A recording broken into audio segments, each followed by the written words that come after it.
கிறிஸ்துவுக்குள் பிரியமுள்ள சகோதர சகோதரிகளே, பலந்தரும் தேவன் எபிசோட் 1630 கர்த்தரை துதிக்கிறேன், மகிமைப்படுத்துகிறேன். இந்த நாளிலும், இந்த நாள் பெரிய வெள்ளி என்று சொல்லக்கூடிய குட் ஃப்ரைடே. எல்லா தெய்வ ஆலயங்களிலும் மும்மணி தியானம் நடக்கும். அதில் குறிப்பாக பிரசங்கிக்கப்படுகிற காரியம் 7 காரியங்களை பிரசங்கிப்பார்கள். முதலாவது, சிலுவையிலே தேவன் மன்னிப்பை அருளினார். லூக்கா 23:34 பிதாவே, இவர்களை மன்னியும், தாங்கள் செய்வது இன்னதென்று அறியாதிருக்கிறார்களே. தன்னை சிலுவையில் அடிப்பதற்கு காரணமாய் இருந்த ஜனங்களை மன்னித்தார். நாம் மன்னிக்க ஆயத்தமாய் இருக்கிறோமா? இரண்டாவது, அவரோடு சேர்ந்து 2 கள்வர்கள் அருகாமையில் அடிக்கப்பட்டார்கள், சிலுவையில் அறையப்பட்டார்கள். அதிலே ஒரு கள்வனை பார்த்து ஆண்டவர் சொன்ன காரியம், இன்றைக்கு நீ என்னுடனே கூட பரதேசில் இருப்பாய். அப்படி சொல்வதற்கு காரணம், ஆண்டவரே என்னை நினையும் என்று சொன்னான். இது ஒரு சின்ன ஜெபம், மன்றாட்டு. ஆண்டவரே எங்களை நினையும் என்று சொல்வீர்களானால் அவர் நினைப்பார், பரலோகத்தை தருவார். மூன்றாவது, தாயை பார்த்தும் யோவானை பார்த்து சொன்ன காரியம். தாயை பார்த்து சொன்னார், அதோ உன் மகன் என்றார். யோவானை பார்த்து சொன்னார், அதோ உன் தாய் என்றார். யோவான் 19:26-27 இது சொல்லப்பட்டிருக்கிறது. நான்காவது, ஏலோயி ஏலோயி லாமா சபக்தானி என்றார்.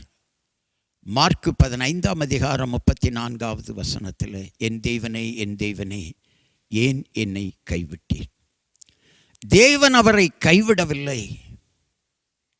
அந்த சூழ்நிலையை அவர் சொல்லுகிறார். சில வேளைகளிலே நாம் கைவிடப்பட்ட காரியங்கள் போல சூழ்நிலைகள் இருக்கலாம். ஆனால் தேவன், ஆண்டவர் இயேசு நம்மை ஒரு நாளும் கைவிட மாட்டார். ஆண்டவரிடத்தில் மன்றாடுவோம். ஐந்தாவது, தாகமாயிருக்கிறேன் என்று சொல்லி யோவான் 19:28 சொன்னார். ஆத்ம தாகம். பாவத்திலிருந்து ஜனங்கள் விடுதலை பெற வேண்டும் என்ற தாகம், ஜனங்கள் பரிசுத்தமாய் வாழ வேண்டும் என்ற தாகம். அவருடைய தாகத்தை நிறைவேற்றுவோமா? ஆறாவது, யோவான் 19:30 முடிந்தது என்று சொன்னார். பிதா அவருக்கு கொடுத்த அநேக காரியங்களை அவர் முடித்து வைத்தார். முடிந்தது. நாம் இந்த பூமியிலே நம்மை வாழ வைத்த ஆண்டவர் நமக்கு கொடுத்த வேத கட்டளைகளை நிறைவேற்றுகிறோமா, நிறைவேற்றி முடிக்கிறோமா? அதுதான் முக்கியம். ஹல்லேலூயா, க்ளோரி.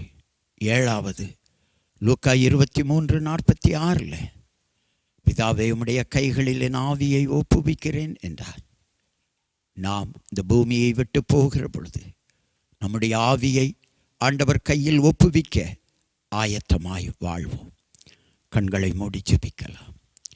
மன்னிப்பை சிலுவையிலே நமக்கு கற்றுத்தந்த ஆண்டவர், பரதீசிலே இருப்பதற்கு நாம் என்ன செய்ய வேண்டும் என்று சொல்லி தந்த ஆண்டவர், பொறுப்புகளை நமக்கு உணர்த்தின ஆண்டவர், ஆண்டவரிடத்தில் மன்றாட, ஆண்டவருடைய தாகத்தை தீர்க்க, ஆண்டவர் நமக்கு இட்ட கட்டளைகளை செய்து முடிக்க, இறுதியில் நம்முடைய ஆவியை ஆண்டவரிடத்தில் ஒப்புவிக்க நாம் ஆயத்தமாய் வாழ்வோம். இந்த புனித வெள்ளி நம்மை பரலோகத்திற்கு நேராக ஆயத்தப்படுத்தட்டும். இயேசுவின் நாமத்தில் ஜெபிக்கிறேன் பிதாவே, ஆமேன், ஆமேன்.